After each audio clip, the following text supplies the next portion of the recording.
I'm from Ibadan. I'm working at First Baptist Church of Ogbomoso, Yawota area. Yesterday, the people of the young people came to our school, and we have been kidnapped, both the teachers and the children. We need help from our president. Tinubu, please help us, our state government. Ẹ dákun, ẹ ṣàánú fún wa, ẹ jọ̀ọ́. We are pleading on to our governor, engineer Abiodun Makinde, please help us negotiate with these people. Whatever they want, please give unto them. Please help us save our life. Please, we are all here, all we the teachers and the children. Please, we need your help. President Tinubu, please negotiate with these puppies. These people, please help us. Whatever they want, please give to them. Please help us save our life. Today again is Children's Day. About 14 days now, we are here in the bush. Please help us.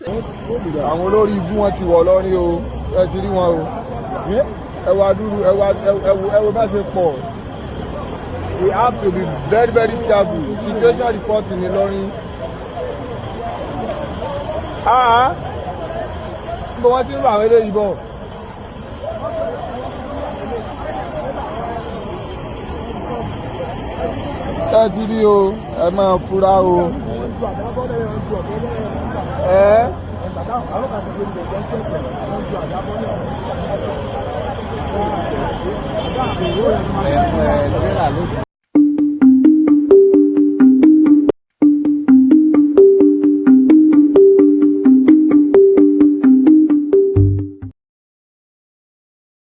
A fresh warning from political commentator Joseph Okechukwu is generating intense debate across social media.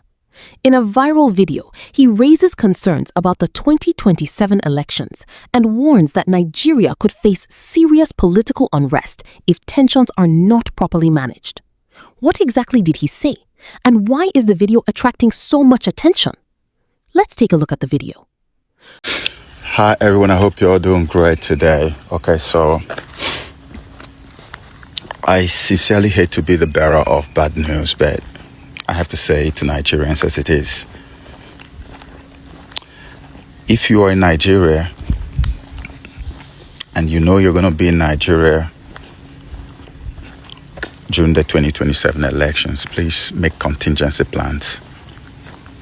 From everything that I have seen, and if you know me, you know I have a very strong background in research and I don't say things carelessly, right? From everything that I have seen, we are on our way to a very messy, nasty, ugly civil war in Nigeria in 2027. And I'm going to explain to you how it's going to come out, how it's going to roll out, all right? So, in the last video that I made, right, I made it clear that there is this thing that they're planning to do, especially with the Aburi Accord that came up, right? And so the plan was that while they're talking about Aburi, and BBC is also planning to release their documentary about surviving Biafra, which is a very weird, nasty title. I don't even know why. Maybe they're saying how Biafrans survived Biafra or something else. If it is something else, well, let them release it. We're waiting for them. But you can imagine all of this happening at the same time. Yakubu Gowon released the book, and then BBC is about to release a documentary, and then we have all the talk about Aburi all over the media, and that showed me and proved to me that they are basically heading towards a restructured Nigeria. Because I've always said to people that Tinubu is the kind of president that does not want anybody to take power from him so that he becomes lower. Once he has hit that level in his life, he doesn't want to be anything lower again. Is it that he is a live president, or he divides Nigeria in such a way that every single region has its own thing? Whatever you have in your region, you have it. That probably even explains why the borrowing, the out of mind borrowing, like I've never seen. Did you see the report that everything he has borrowed in 2 or 3 years is basically what Nigeria was supposed to have borrowed, something that Nigeria hasn't borrowed in 55 years. This is the worst we have ever seen in the history of Nigeria. The man is just on a borrowing rampage. And nobody's seeing what he's doing with all this money. So basically, he's just investing all these things in his region so that after the restructuring process, whatever he has put inside the Yoruba land stays in Yoruba land. And then whatever the Easterners have got, they just manage it like that. And whatever the North has got, they manage it like that. And then the power of the presidency is weakened completely. This is what they are planning to do. But right now, as I make this video, there is a very strong opposition to that. The overlords, the puppet masters, the cabals, the voodoo masters and the native doctors around and all the praise singers, okay, around this man are telling him to go on, Baba, that there is no problem. Is it not you? Yes, there will be a few protests here and there, and then some people will die and you will still be there in power. That's what is going on. And the Nigeria that I see today is not the Nigeria of 2023. Anybody who is not seeing that, the person is absolutely blind. Even cowards today are roaring like lions. And they're not doing it to make sound effects. Something has broken on the inside of every single Nigerian, and now it is a battle to the finish. Nigerians, as far as they're concerned, are now saying, you know what? It is now or never. If we die, we die. Because after all, we've got nothing to lose. This man is taking every single thing from us already. That's where Nigerians are right now. And so what you're going to see, which is why I know the civil war is coming, you need to make contingency plans. What I'm seeing is a situation where on election day, they are going to try to steal the elections like they did in 2023. They're going to try to release thugs. But they will find out that the thugs waiting for them at the polling booths are worse than the thugs they are sending. I think they already have the intelligence that this is going to happen. They know that Nigerians are ready, armed to the teeth. The kind of videos we have even seen in the last few days shows you where Nigerians are right now. That nobody is ever going to wait and allow Tinubu and his boys to rig elections or to steal elections at the polling units anymore. It's not going to happen. Just take it from me. This is not a threat. It's a reality. It's not going to happen. So what are they going to do? When that does not happen, they are going to replicate or try to replicate what they did during the useless primaries that just took place. They are going to just manufacture numbers, send it to INEC and tell INEC to begin to apportion to different candidates. And remember, there are other candidates, Atiku, in ADC, okay? They are going to regard him as the main opposition candidate. NDC doesn't ever measure or even show up on their scale. Because NDC is their arch enemy. Atiku is their brother. Is their boy. He's working for them. So they're going to say apportion 80 million to Bola Tinubu. A portion like half of that, 40 to Atiku. Go to PRP, give them like 30 million. Look for another party, give them 20. Look for another one, give them like maybe 10 or 5. And then NDC, where P2B is, give those ones like 2 million or 2.5 million. Or if they want to pity them, they can just give them like 3 million. That's what is going to happen. And guess what's going to happen when that happens? There's going to be this spontaneous outbreak of violence. The kind of violence that will make Biafra war and Sudan look like a walk in the park. Like I'm walking in the park right now. The kind that will make Biafra war look like a child's play. It's going to be multidimensional. It's going to go in different directions. You won't even know how to track it. You won't know which direction this war is going. You know, there are some wars that when they break out, you can tell, okay, this is what I would do if I do this, if I get that person, and then we can stave it, and then this is going to end. But you're not going to know how to chase or track this because it's going to be multi-dimensional. Do you understand? It's going to be multi-dimensional on every angle. Now, what will happen is that when that war breaks, that's when you will realize that these people have really sold their souls to the devil. Many of them already have plans outside of Nigeria. They have homes outside of Nigeria. Their families have even moved. If they haven't moved 3 months to elections, they have all gone.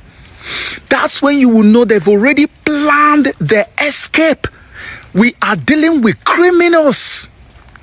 Criminals who have no love, no hope of ever doing anything good for Nigeria other than using Nigeria as a token to enrich themselves.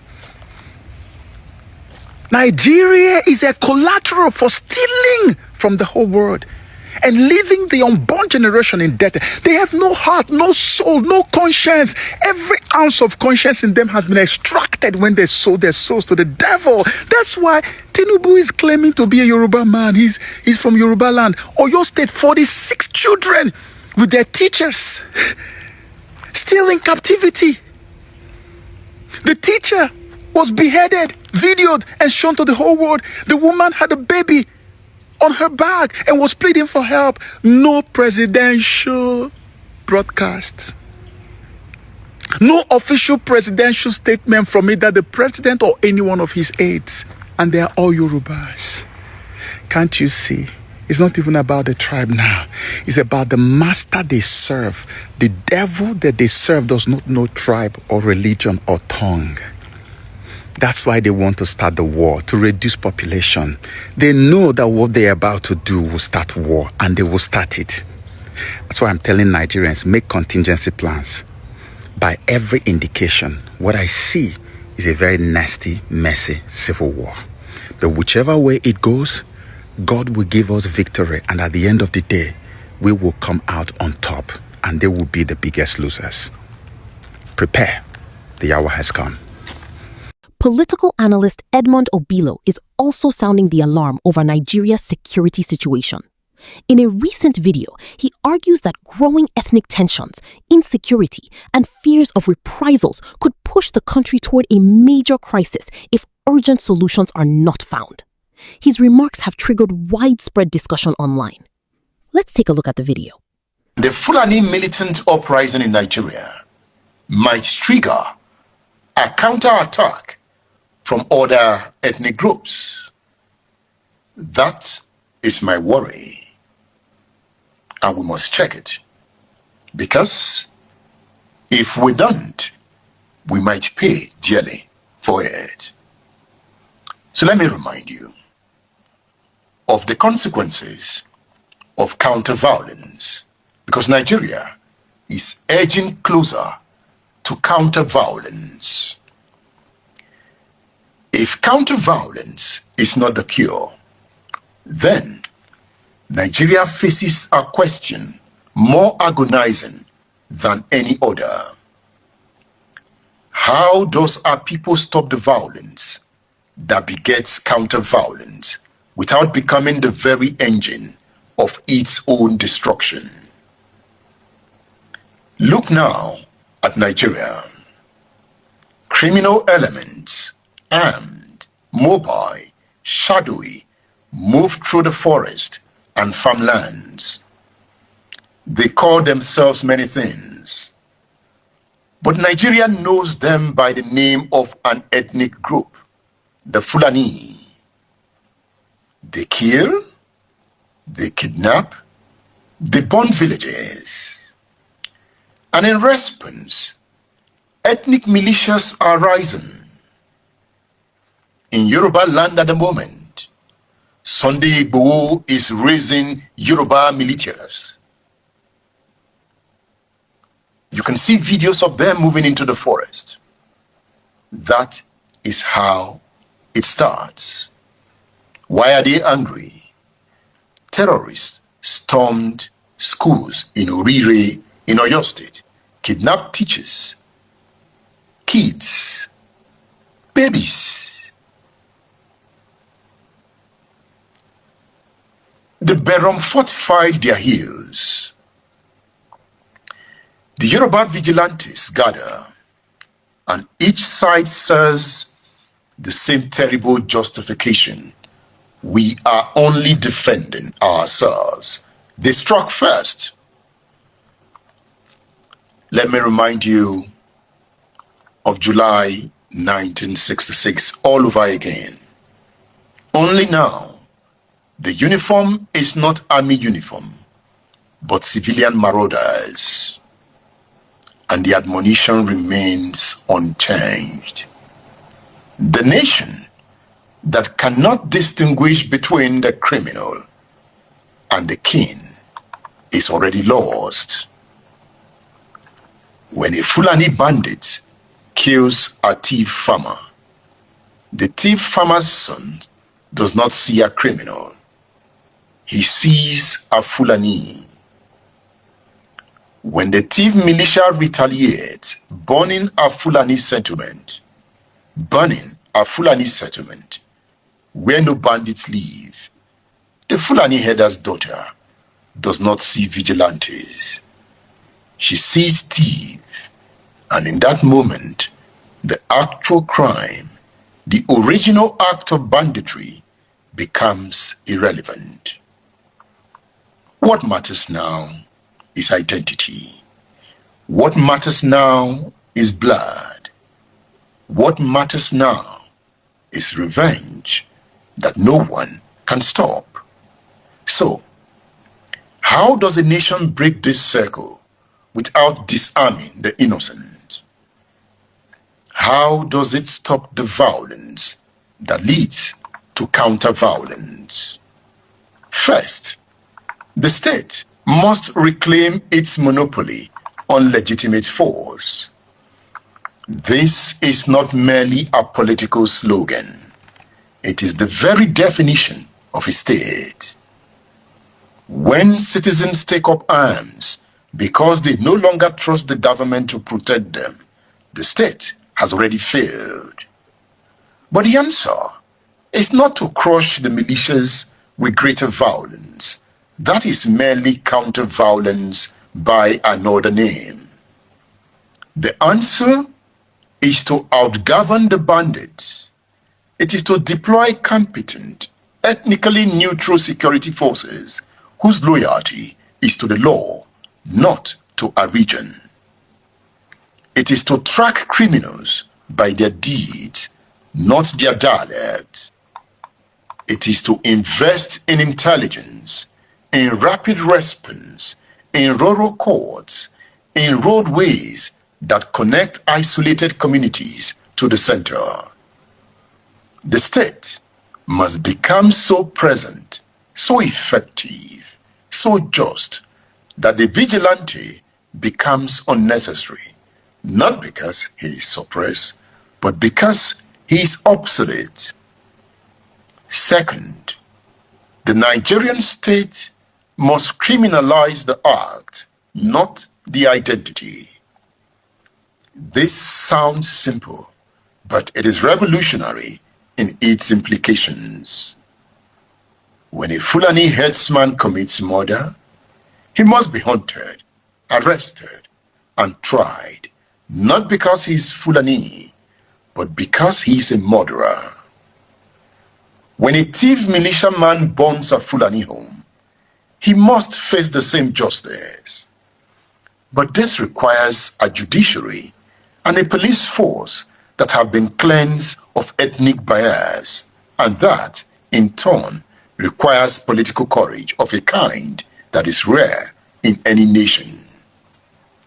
It means telling your own ethnic constituency, if our people commit crimes, they will be punished. And it means telling your enemy's constituency, if your people are innocent, they will be protected. This is the only language that breaks the circle.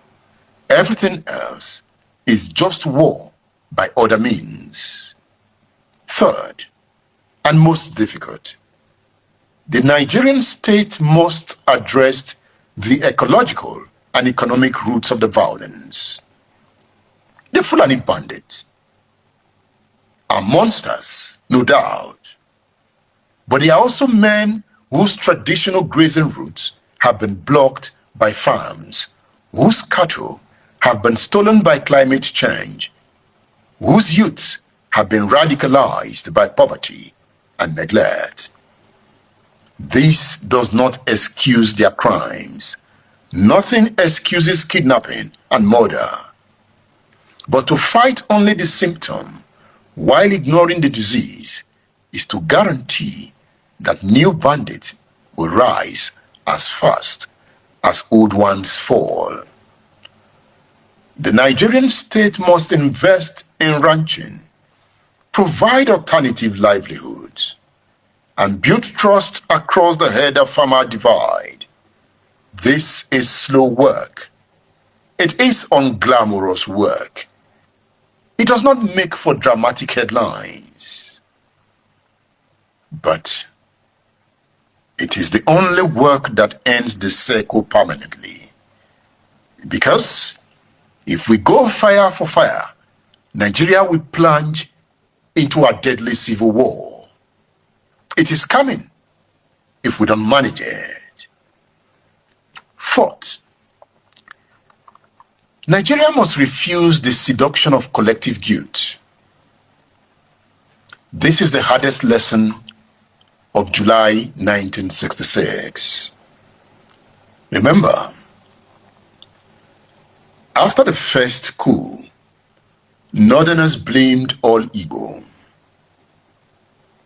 After the counter-coup, Igbo blamed all Northerners, and 1 million died in a war that ensued. So today, when a Fulani bandit kills, the temptation is to say the Fulani are killers. When a thief militia retaliates, the temptation is to say that the thieves are savages. But these are not truths. They are suicide notes written in the grammar of ethnicity. A nation that succumbs to collective guilt has already chosen civil war, and it is merely waiting for the march. The only alternative is to insist relentlessly, publicly, even against the tide of grief and rage, that a criminal is a criminal, and a civilian is a civilian, and no one is guilty for the sins of their ethnic sibling. Fellow countrymen and women, the Nigerian state must learn to distinguish between defense and vengeance. Defense is the militia that stands at the edge of a village and repels an imminent attack.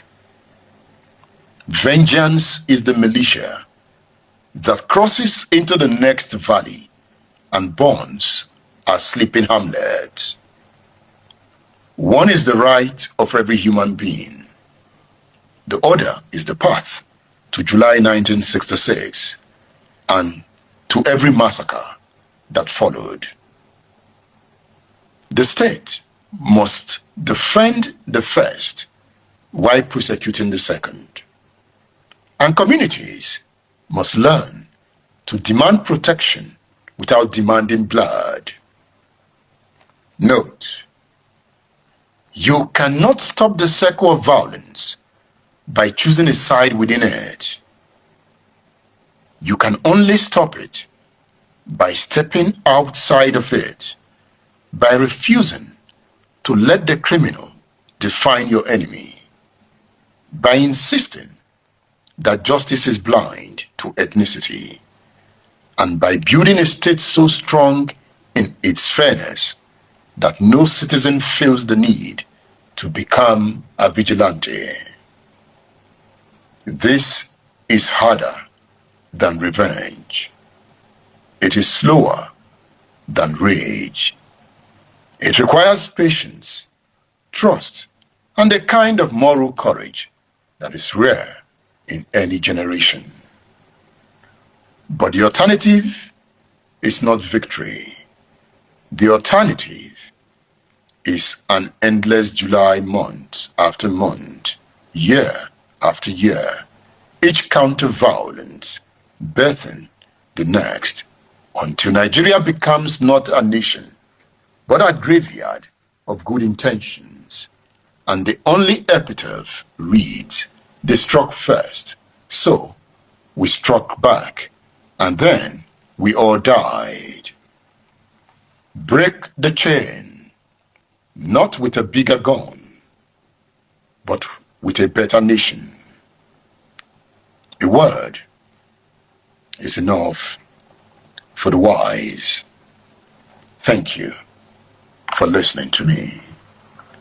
I am Edmund Obilo.